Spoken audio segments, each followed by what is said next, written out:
of Jesus and Mary, help my friend, Mr. David.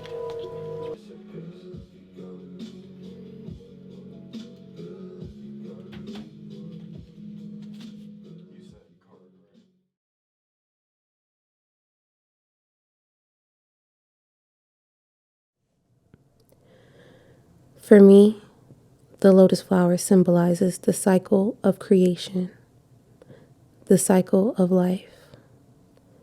My flower, my life. From water, this flower is born.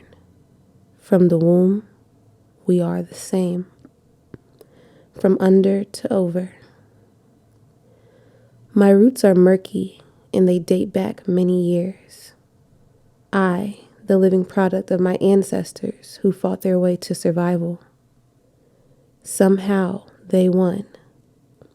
Somehow I am here. And somehow, so shall we ever be.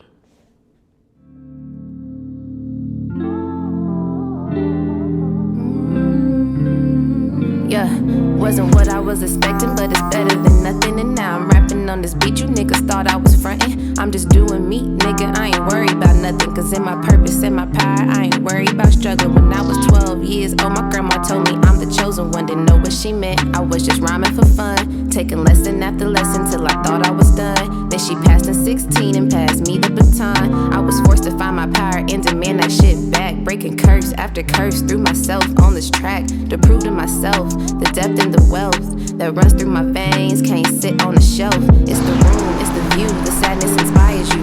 The shift, your reality ain't perfect, but I'm proud of me. The gifts I was given, I made a monopoly. Know you tired of being strong, but you gotta be. I know it's confusing. Take it day by day. His grace, If I wanted to say that, I would have wrote it. I said what I said. Okay, well, what you said was some. So, if you had to describe your childhood, how was it like? My childhood was very depressing. And I feel like some people wouldn't be happy to hear me say that it was depressing, or they'll look at me and be like, how? You know, but it was very sad. Like, I can't, really recall ever being like truly happy, truly like enjoying life.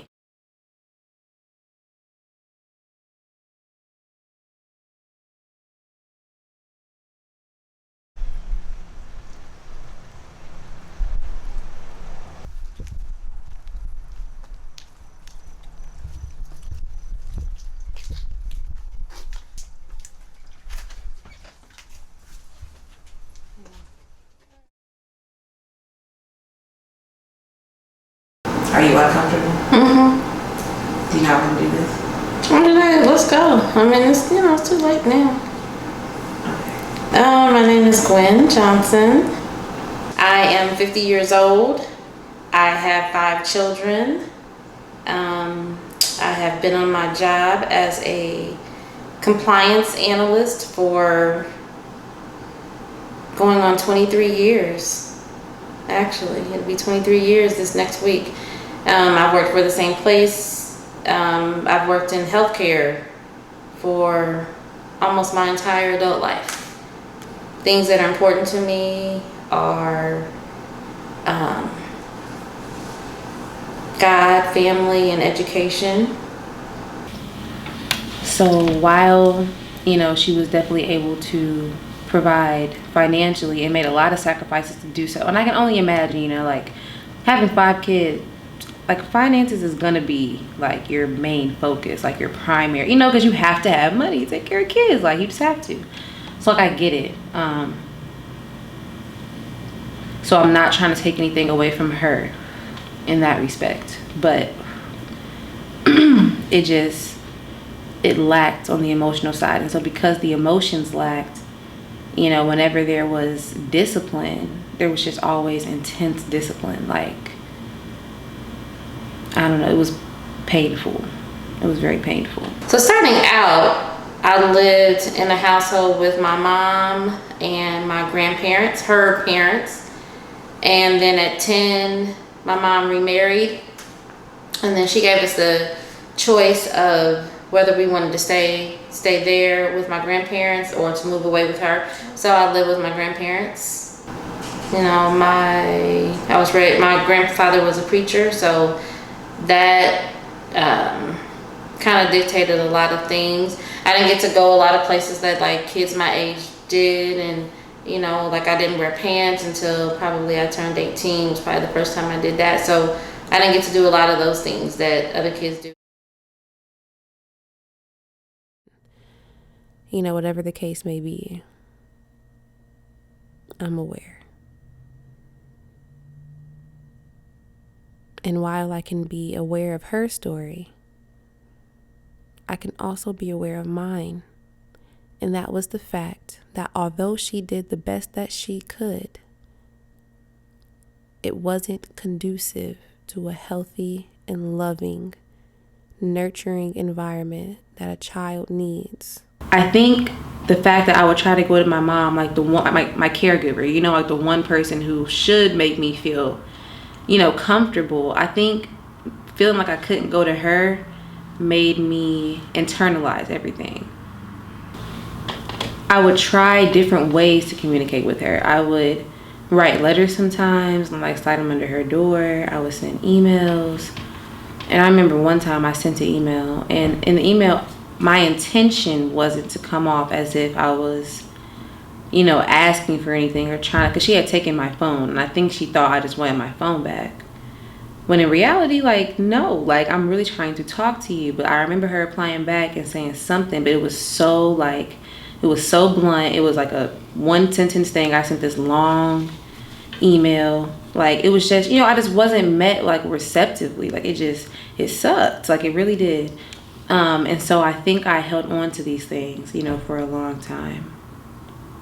Well, I mean, as a mother and having kids, like, I would never make that decision. I would never leave it up to my child where they wanted to be. My child would always be with me. So I would never have made that decision. And then not only that, like, I don't think my grandparents really like disciplining us so much. So they would always call her when it was time to be disciplined. And as a child, you don't really understand that, because here this person is that is not raising you, but then they're just showing up to discipline you, and then they go back home.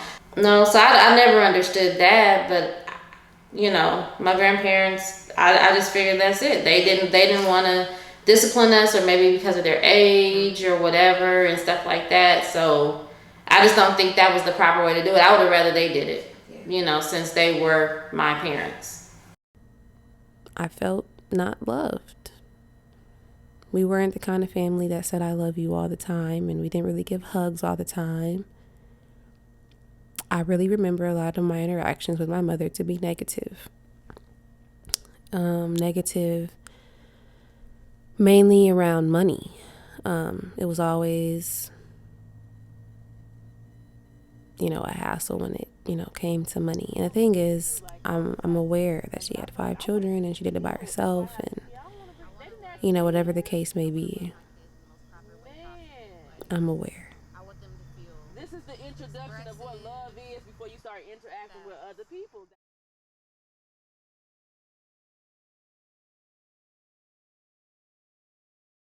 Love the best. I have emotional needs. I think I sometimes confuse physicality with emotion.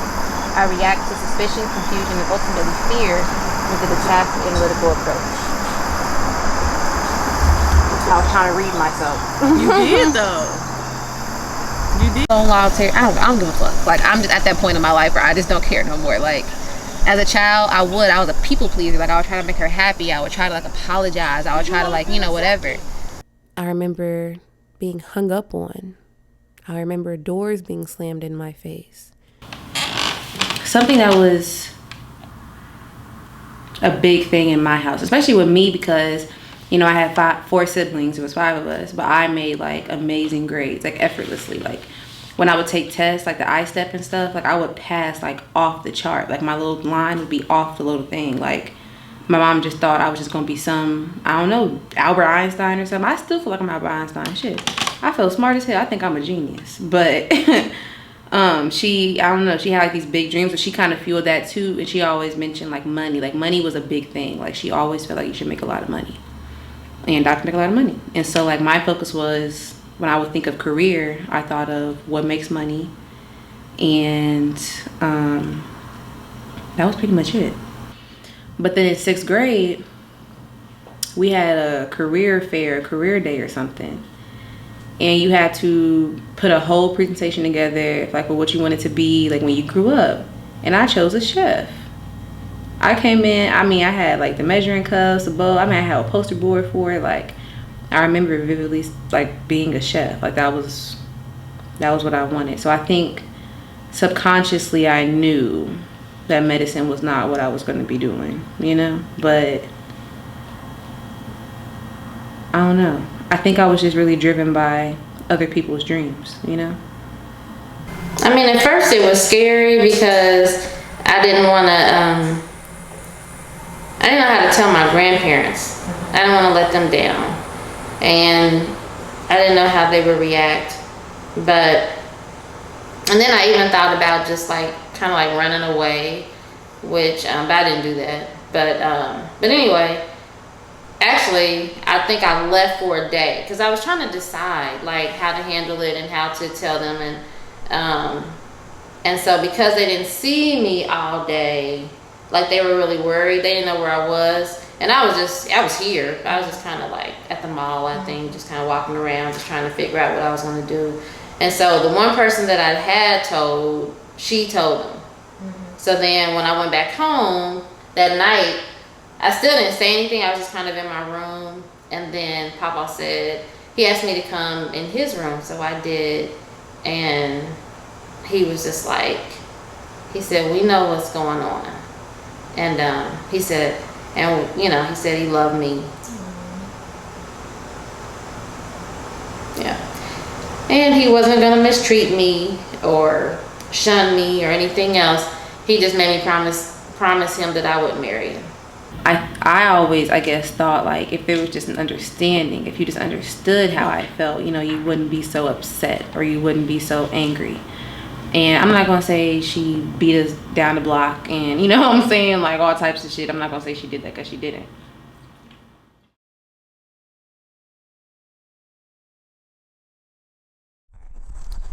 So there was a time when we were staying at our other house, but I believe it was we were about to lose it or something like that.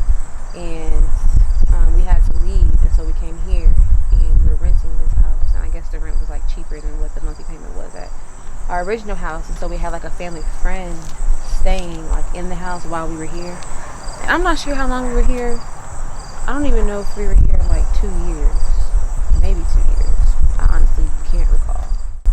During our time here, I remember we used to paper out when we lived here. She would wake us up and it was like I think it was a 3-bedroom house. But I remember that fence was not very tight and our dog always got out. She would run all the way down the street. She would go behind these houses, like, and we would chase her, but then eventually we stopped chasing her. He was like, fuck it. So I think it was 5 of us in this one house. It was very small, but it was still cool. It was all right. Ladies and gentlemen, the death cake.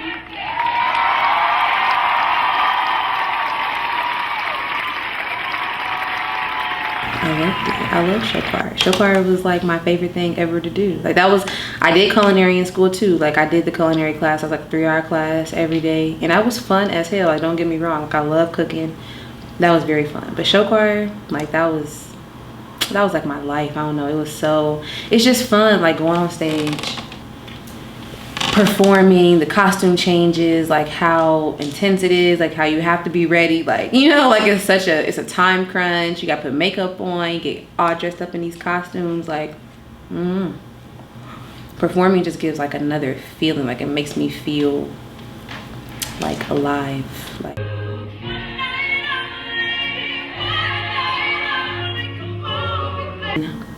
I feel like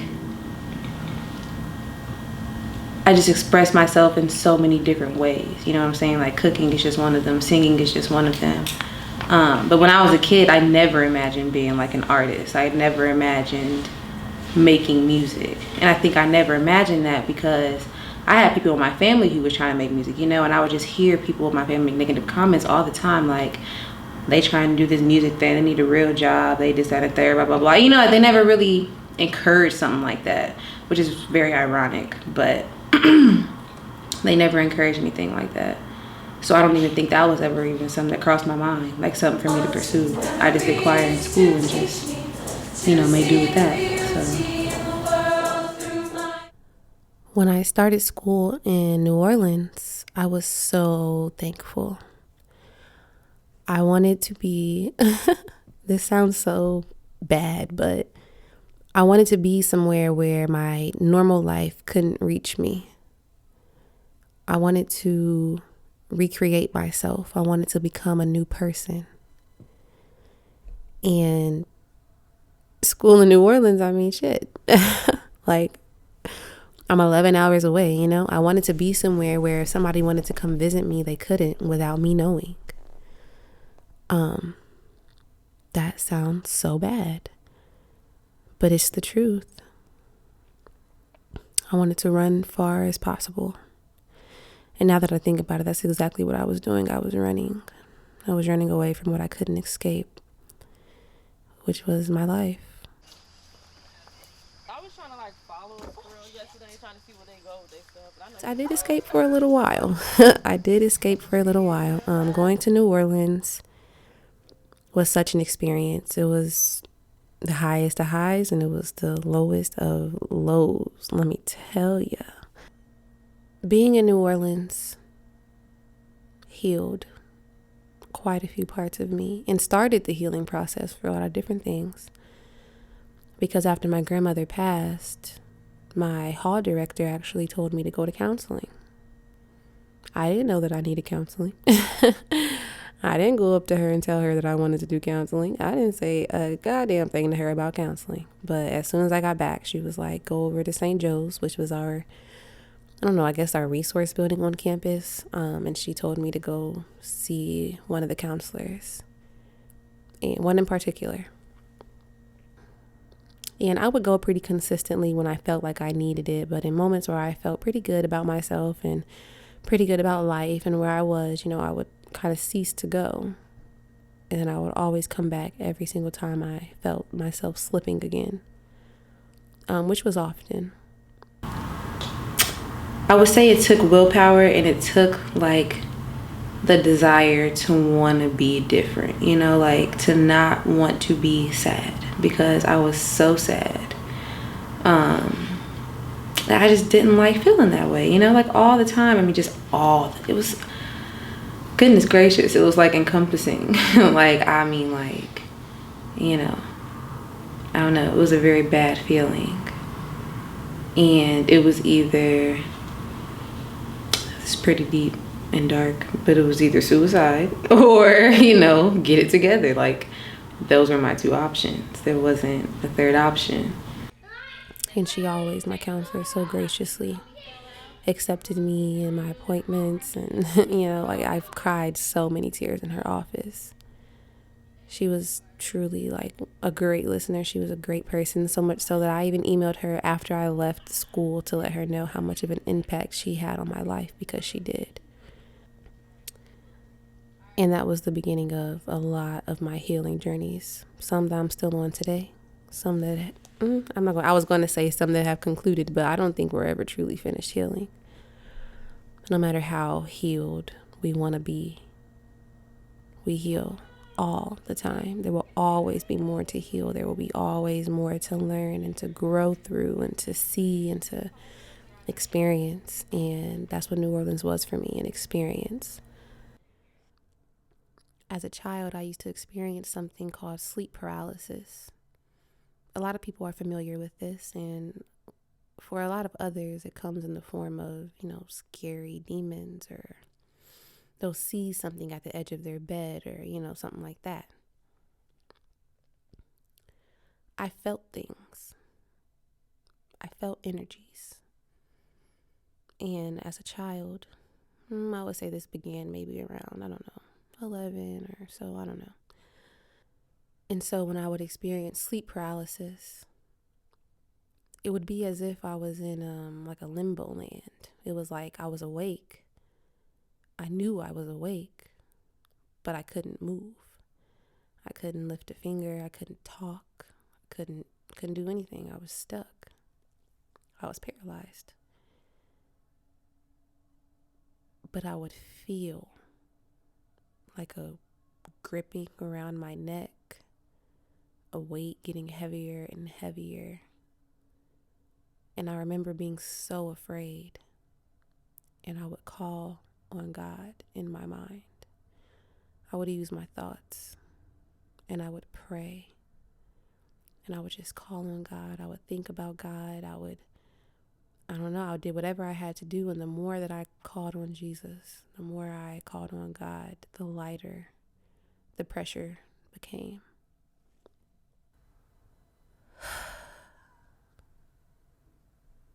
In New Orleans, it happened for the last time. I was in my dorm room and I was an RA, junior year. I was asleep. And I remember waking up and being paralyzed. And I couldn't move, and it was the same old. And at that point, I think that's what began to change. I began to understand, this is the same old, same old. I wasn't fearing it as much as I used to. And so I remember trying to exit very quickly, almost as if this was a game that, I had just gotten used to. So I started to pray very fast. And right before I was released from the paralysis, someone said my name. And at the time, my one of my friends at school was staying with us in the apartment. And she had something someone she called a spiritual mother. And so I'd asked her, about the readings and stuff.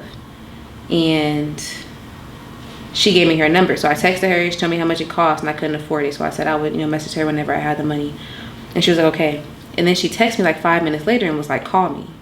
And I felt kind of like uncomfortable, like uneasy, because I didn't know like what she wanted, because I had never dealt with someone like this before. I never even, growing up Christian, this was witchcraft. This was something that you don't do. This was, come on, girl, on camera. This was something you don't do. That's, whatever. But I called her. And so when I called her, she was like, I think she initially introduced herself. I'm not sure. But then she was like, is there someone close to you, someone on your maternal side that's passed away recently? And I was like, yeah, my grandma. And she was like, okay, because she's here with me right now. And she wanted me to call you, but I told her that I would let you call me. And if you wanted to call me, then we would continue. But if you didn't call me, then it was whatever. Because she's really over here, like really begging me to call you. I'm like, okay, that's weird, but okay. I'm listening, but the fact that she said someone from my maternal side that passed away, I'm like, all right, she's not, she can't be bullshitting. And then she just goes into like this thing, and she's like, she wants me to tell you that she's so proud of you, and that she admires your confidence, and that she's, whatever. And she kept saying like my sweet thing, and my grandma used to say that when we was kids. She would call us like sweet thing. I was like, damn, it's really like legit, so now I'm crying, like I'm boo-hooing, like dang, she was my grandma right now, like. And that was really the beginning of like my spiritual transformation. But most times, like, I probably didn't even go to class. I was doing terrible. I failed, like I got like a 1.9 GPA that semester. I did that bad. I think I failed pretty much all my finals, if I even took them. It was bad. And then that reached a head as well. And I wasn't even there the whole year. I was there until December. Me and one of my roommates ended up falling out. We were really good friends for like 2 years. We ended up falling out over some stupid shit. And I left. Because it was at that point the environment was too toxic for me to stay in. I couldn't afford it. I'm being tormented at my own place of, supposed to be my place of comfort and security. Like, she was trying to fight me, like all types of shit. It was really wild. And my mom even saw, like, she fought me in front of my mom. My mom still wanted me to stay. She didn't want me to come home. So I made the decision myself to just pack up all my shit and go. I just packed up all my shit, me and my cat, and I got in my car and I drove 11 hours from New Orleans back to Indianapolis by myself. Me in a backwood and a Red Bull. And we made it though. It was wild.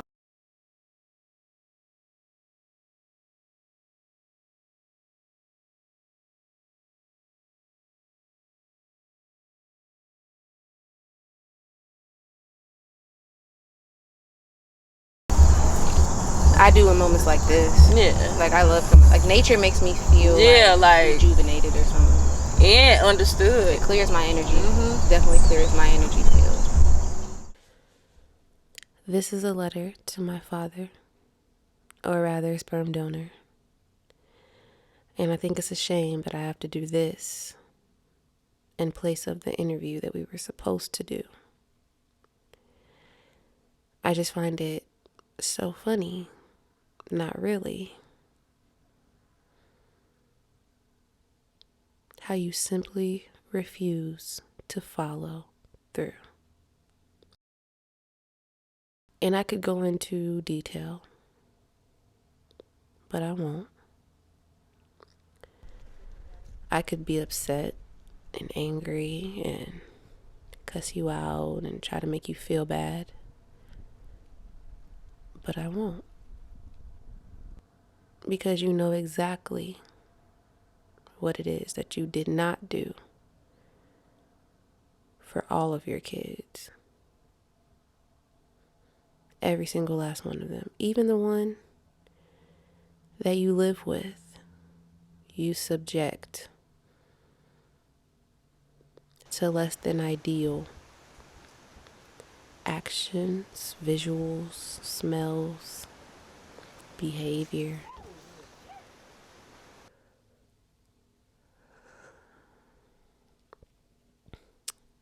And it's amazing because God has so much favor and mercy for your life.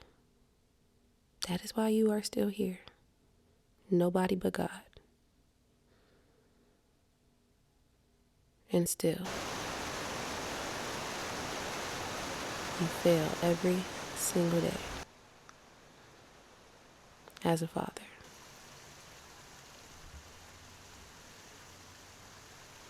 A lot of my abandonment trauma comes from you.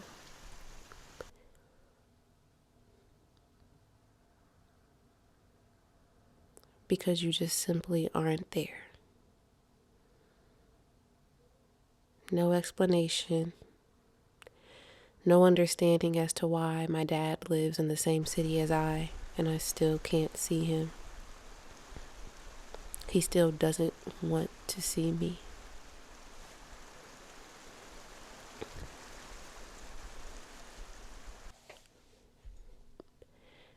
And then you were given an opportunity to fix it. And when I needed you the most, you quite literally left the house. For me to deal with what I dealt with by myself. The same way that you did the mother of each of your children. In the same way that you continue to do your children. In the same way that you continue to do yourself. And that might be the saddest part of it all. Thank you for this amazing amount of healing that I now have to go through. And thank you for all the strength that I get to gain from it.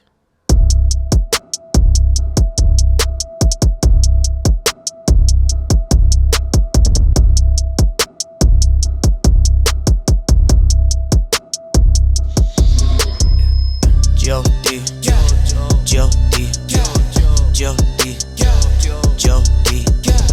Jody,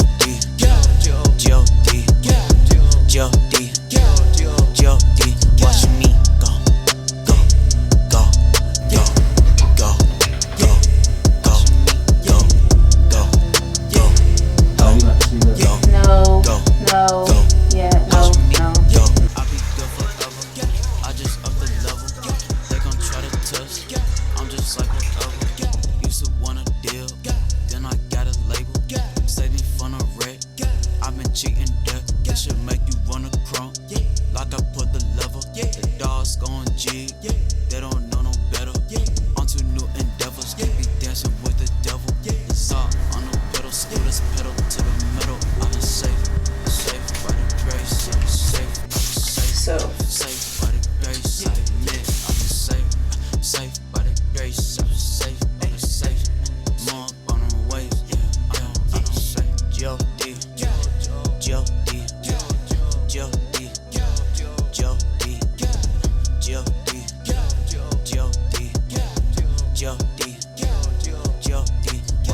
after being home and living with my dad for a while, I decided to take a trip back to New Orleans just to visit because I love the city so much. Like, it was, you know, it was a vibe. And Mardi Gras is also in February. And so I went down for my birthday, and I was staying with my friend, the one who actually moved in with me in the apartment.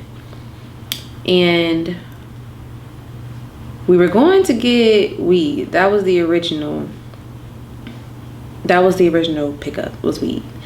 And when we got to the plug's house, apparently he had shrooms and acid. We were going to get weed and shrooms, I believe.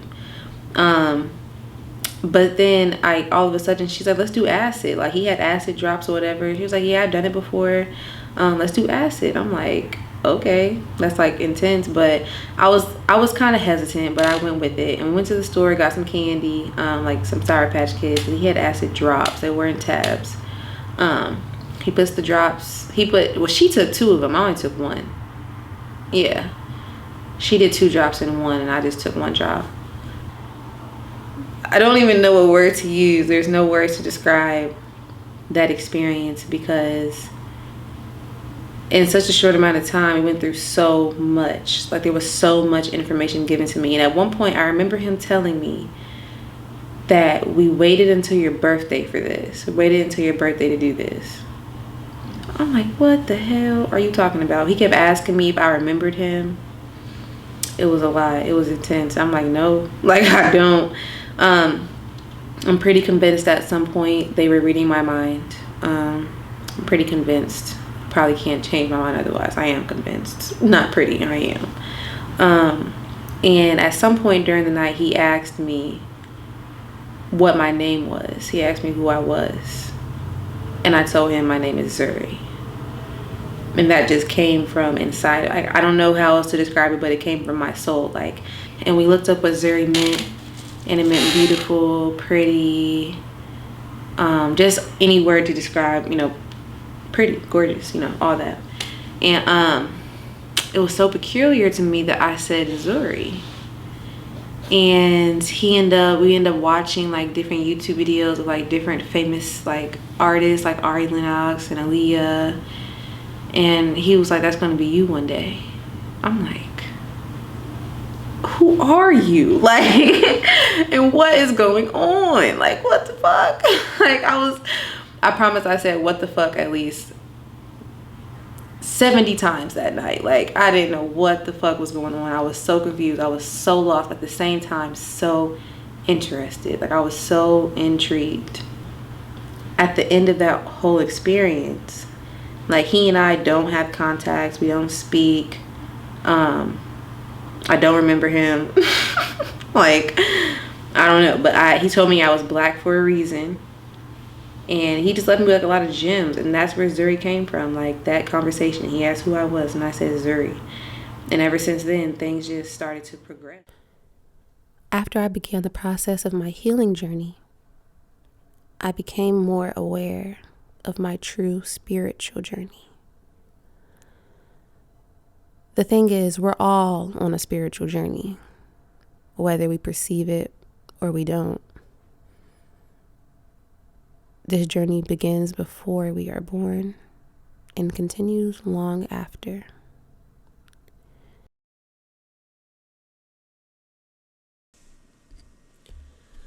Tell 2, stuck on you. At what point do I just tell you that I love you? Straight up. I want you and everything to do with you. I'll tell you again. I choose you. Your aura is magnetic. I'm left with no choice but to run in your direction. Stuck on you. I make time because I want you. Because when you love someone, you don't make excuses. Hey, welcome back to the. What y'all thinking? So we got welcome to Chili's, and that was the end of the bad. That's like the fun. I'm always gonna remember that. I wanna have. They're walking up now. They're walking up now. Shh.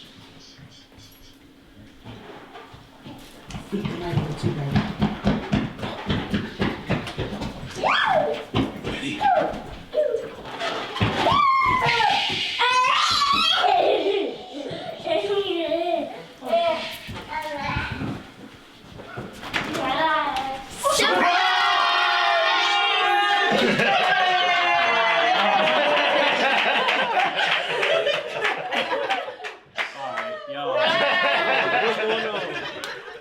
whole family here. You smell good in here. Happy birthday to you. No shot until next week, but, Right. You know. I can't. I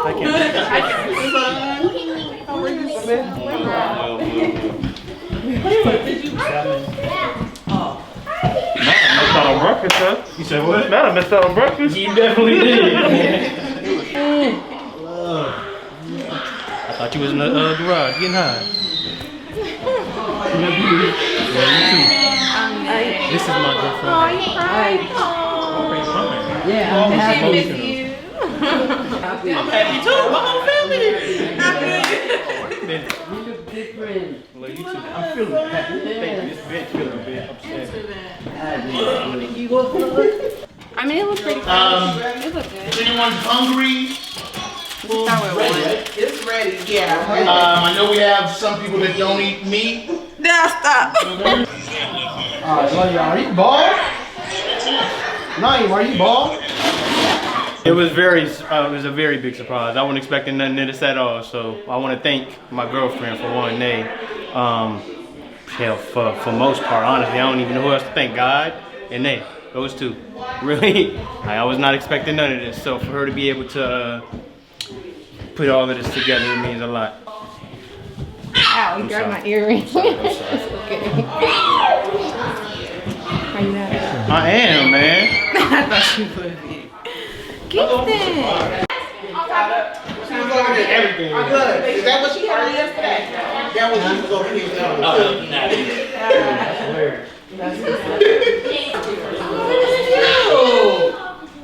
That is cute. Where do you think she is? What's cute? Yeah, that's why I told you mom too, because we're not going to that. Oh, asking where the food. Oh, okay.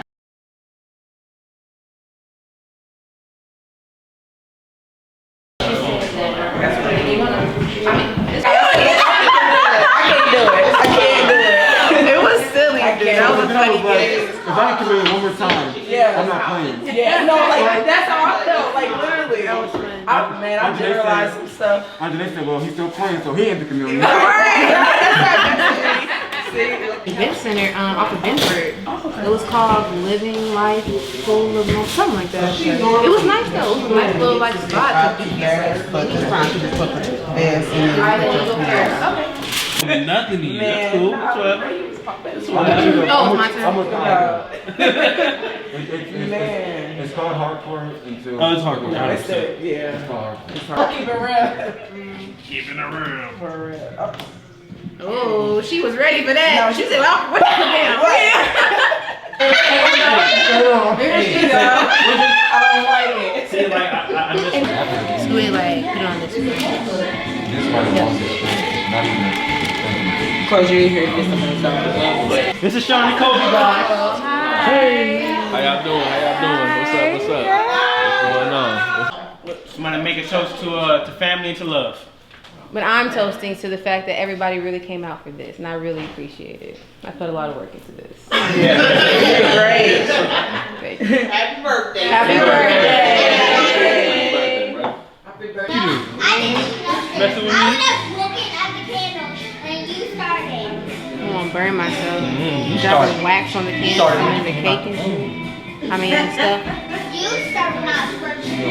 That's what I said. Happy birthday to you. Happy birthday to you. Happy birthday, dear Luana. I was wondering how many people were going to say one. Happy birthday to you.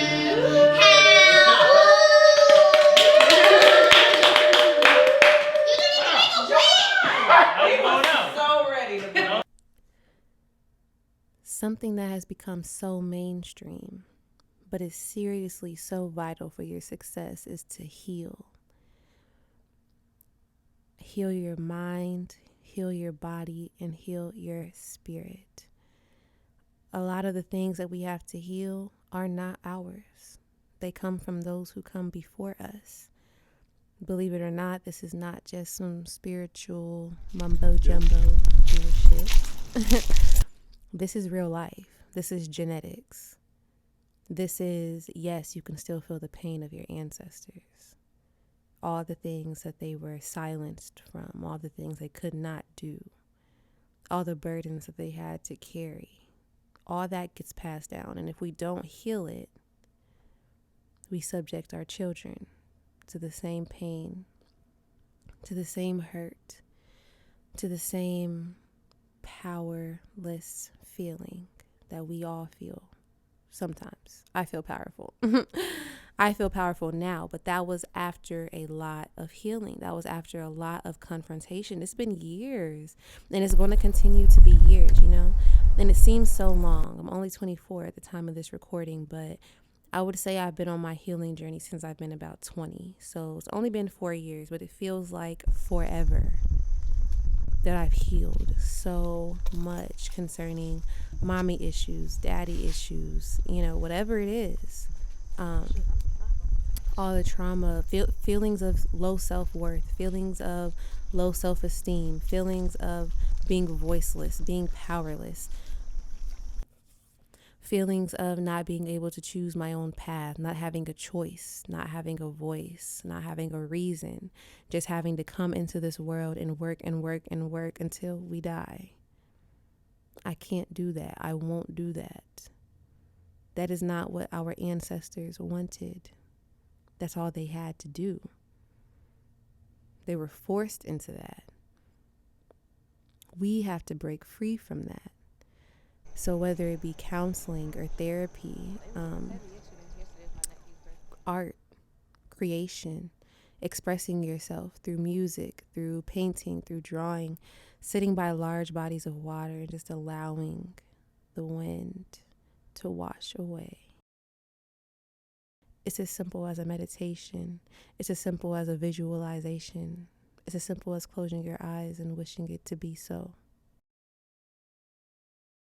He was like, isn't that challenge job? And I was like, I mean, I don't know, maybe. I don't know, I guess I kind of feel nervous a little bit, but I think I always feel nervous when I first start recording. So over the sequence of things, it's just the last few minute, you know, footage things. I want it to be like a conversation.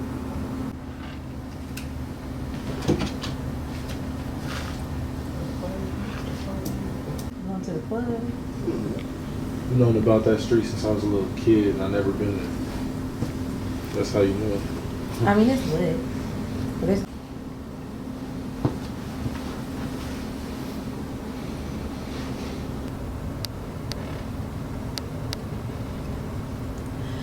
Been waiting a minute to talk my shit, scared of stepping on toes, hurting feelings and shit, but it is what it is. I'ma speak my truth.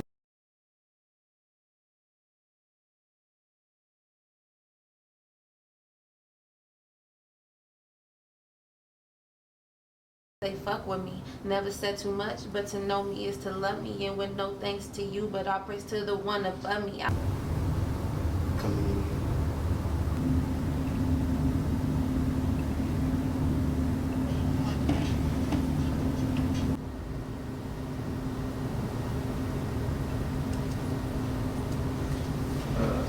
I'm gonna just pay.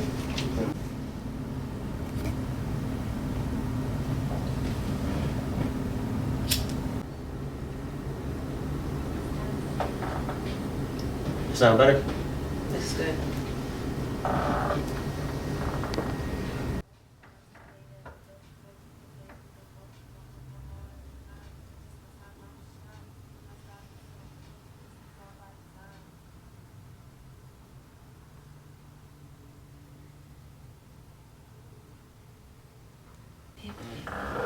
Tell me you gonna do this? It's just an idea. I'm wait till I play this. Cries, but I'll be good. One thing I know I won't do is fail. I prevail. My life was meant for me, every last detail. I'ma take the world by surprise. Queen C on the rise. Rise and shine, bitch. It's my time, bitch. That's what I had. I prevail. My life was meant for me, I every think last too hard. detail. I'm tired of being hard. Between like me and Juwan, but I wanted, it's like an interview conversation. So both of us on camera, you know, like not just me. Like I want it to be like. That's not on top of your head? No, it is. I'm just saying. But yeah. So, hey, how you doing? Name is Swan. So this is Juwan. I'm just playing. So Juwan and I have been together at this point now a year and what? 3 months? It's funny because after a year I stopped counting the months, you know? Because before I was like 7 months, 8 months, 9 months, and now it's like we together. Like we actually met through Melissa. So I did an open mic, and it was actually the last open mic before COVID hit.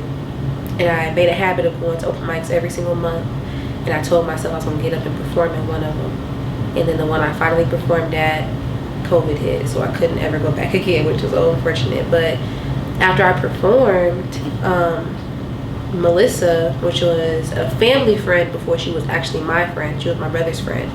They went to school together. And then she saw me perform. And my cousin actually ended up coming out. My cousin Jasmine. And I didn't even know she was coming. She That's just the one that got showed up. married? Yeah. She was there? Yeah. Oh, got you. That's what's up.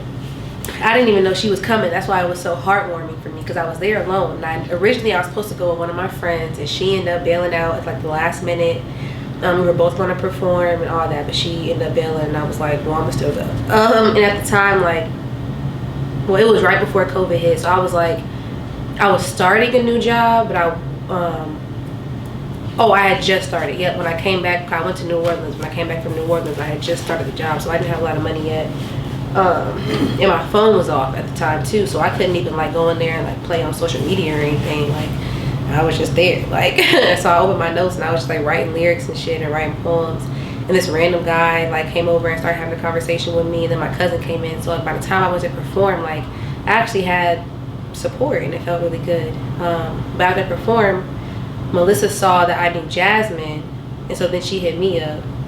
She knew Jasmine like, too? Yeah, because she was a family friend. They all, because Kyle, Christina, Jasmine, Kiana, they're all around the same age.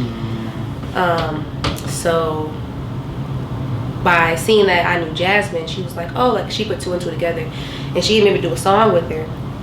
So that's when I actually did my very first feature, but also very first song. But I had never been on anyone's song, and she wrote the song, so it wasn't like I wrote it or anything, but it was still tight to do a feature. My first time being in the studio, my first time being, it was actually at City Dump. It was my first time being at City Dump, first time being Icon. It was like, it was lit. And then we met through Melissa, because she told me that she knew somebody who she thought my voice would sound nice with, and I guess she told you the same thing. But shout out to Melissa. And then yeah, so like when we first started dating, I don't even think we really liked each other that much. I'm honest. I don't think we. I think we're just two selective people, you know, and we're not gonna fuck with everybody. Not that I didn't fuck with her. Like I did not like her or anything. It was just we weren't actively trying to pursue what we have now. Me and Melissa went to his apartment, and the first thing I noticed was his bookcase, because he had a lot of good books. Come on. Oh, I want to be in the shop. Hey, that. He had a lot of good books on his bookcase, books I had read, books I wanted to read, and that was the first thing I noticed. But again, like I said, I wasn't too pressed for a relationship, because I wasn't pressed for getting emotionally involved with, you know, people, like, and it wasn't going to go anywhere, like, you know. So I knew what I wanted, essentially, in so many words. I knew what I wanted. So like when I went into the apartment, like I wasn't going in with the expectation like, oh, me and this dude gonna talk. Like Melissa just wanted us to meet, like, you know, that was it. So when we met, like, it was cool. I guess we talked a little bit. Melissa played her song that I was on, and we discussed like being on a song together or something, and that was it. That was literally it. And I think I sent him a text about the song. I think I sent him a beat or something, but that was it. And then we didn't talk for like 2 weeks. And like I said, I wasn't in the mode to like chase anybody, so I was cool. Like I didn't text him, he didn't text me. Like it was what it was. Then we met again. Melissa invited us both over to her apartment, where we met for the second time, and that was I feel like that was a very empowering moment for me, because both you and Melissa both made me step out of my comfort zone, you know, and I didn't even know you. So it was hard for me to do that. They made me perform. And like I said, like when I met Melissa, like I did one open mic, so it wasn't like I was, you know, well versed in performance. I mean, like, you know, I did show choir and shit growing up, so I guess I knew how to perform, but performing solo, and especially like, you know, rapping or like doing whatever I was doing, you know, it was nerve-wracking because it wasn't something that I was used to doing. So like being able to do that in front of y'all and having y'all like really encourage me, like I think that stood out a lot too, because I don't know, it was touching. So if anything, I felt we could be friends because of that whole, you know, experience or whatever. But then I remember talking about like hanging out at the little waterfall spots and like parks and shit, and then you texted me the next day saying I had to show you the waterfall spot. And then from there, that's when we started hanging out more. I would say we was hanging out, well, it was like, at first it was once a week. We were on a schedule. It was like every Wednesday or something we would like hang out. And then after that it was like every Monday, and well, that was after we started dating. But like before, when we was, I mean like after we was together. Better than mine. But yeah, so like we was like hanging out like once or twice a week, and we would go to parks, and we would do exactly like what I would do by myself, which was like, you know, go to nature parks and like, you know, sit by the water and talk and smoke and, you know, whatever. Like it was chill. Like if anything, like we started becoming friends, I feel like. But then shit just kind of got blurry around Juneteenth. When she walked out the car, when I first met her, I don't think I've ever told you, the first thing I ever noticed about you was your smile. Because you was getting out the car, and I don't know what Melissa said something. When you was coming to meet me. When y'all got, at your apartment? Yeah, and I walked outside the apartment doors, and y'all was getting out the car, and I don't know what the fuck y'all was talking about, but y'all was talking about something, and you was laughing or smiling, and you had this big ass smile on your face, and I'm like, that motherfucker radiating from all the way over here. Like, I had a friend, Will, who used to tell me all the time, he used to quote Drake. Shout out to Drake. But when you find a one, you just know. And when that shit is real, you just know. Oh, that's what he said? I've been quoting that shit wrong the entire goddamn time. I'm thinking about you already know. Okay, I'm sorry. But yeah, man, just realizing how good the conversation was with her, realizing the person that I am when I'm around her, just made me want to keep her around. I asked God to show me a sign.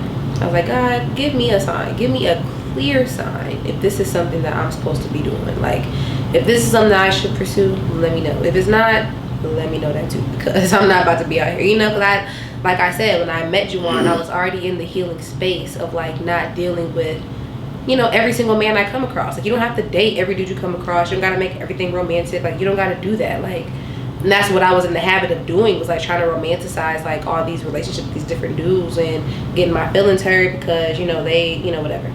So like I was already in the mindset of I'm not out here to play. Like, this is not what I'm trying to do. So like, you know, whatever.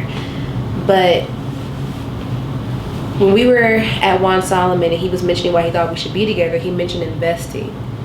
And in our particular case, he was speaking of investing in this relationship, you know, because my dreams was something. He said like we went kayaking too, and that was really cute too. When we went kayaking for the first time, we saw a snake. I do remember that. That was very romantic too. But he had mentioned investing, like somebody. Oh, I think you said Will said that about investing in something or something. Because I was talking, another one of my friends, I had to talk to him. That's why actually I was talking to Will, and he mentioned making good investments, right, and analyzing whatever it is that you're trying to invest in, and seeing if it is something that you should be investing in, and that's where I guess you were going to. Yeah, I realized that you were a good investment. And so when I asked God to show me a sign, like, you know, I journal a lot and I write out my feelings a lot. I was going through like my journal, you know, about different posts I had written or whatever, and I came to this one page, and I had like made brackets around this one paragraph and put like stars around it and stuff. So I'm like, okay. So I started reading it, and it talked about investing. It was like investing in something and seeing it through and committing to it, and, you know, like not giving up just because shit get bad or because it get hard. Like, you know, really investing, you know, like committing to something.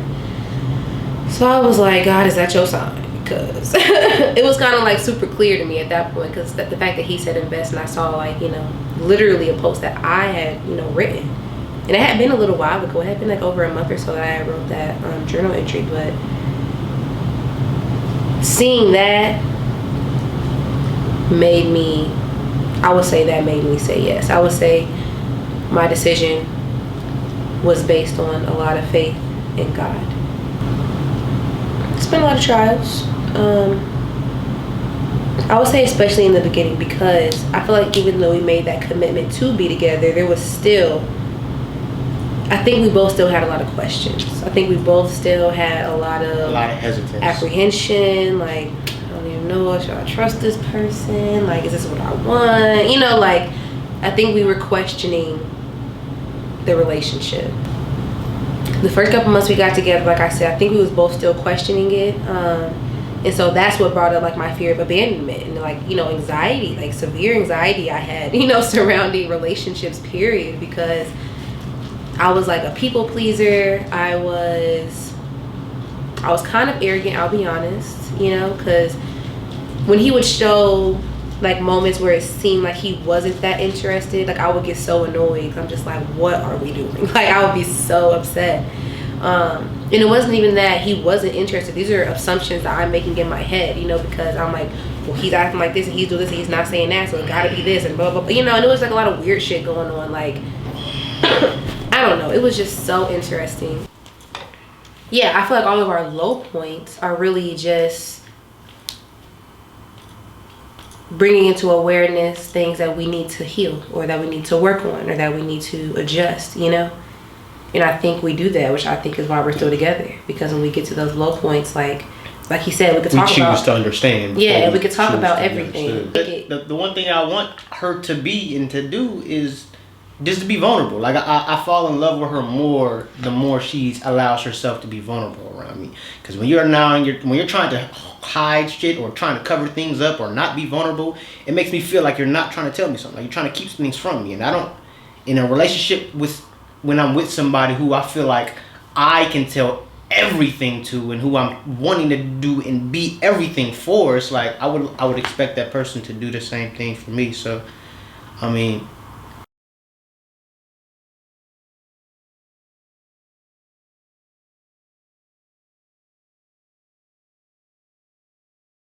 I feel like it's so important to have a creative outlet. It's so important to connect with yourself and with God. Like it's so, so, so important, because then you just lose yourself so easily. What encouraged you to keep going? I feel like to not do anything with it would be almost like a disgrace, like a waste. Like why even be, you know, have all these ideas and, you know, be so creative and be so talented, and why be all these things if I'm not going to do anything with that? Like, you know, and I feel like the ultimate purpose here is to help other people, you know, serve God's kingdom. We are his kingdom.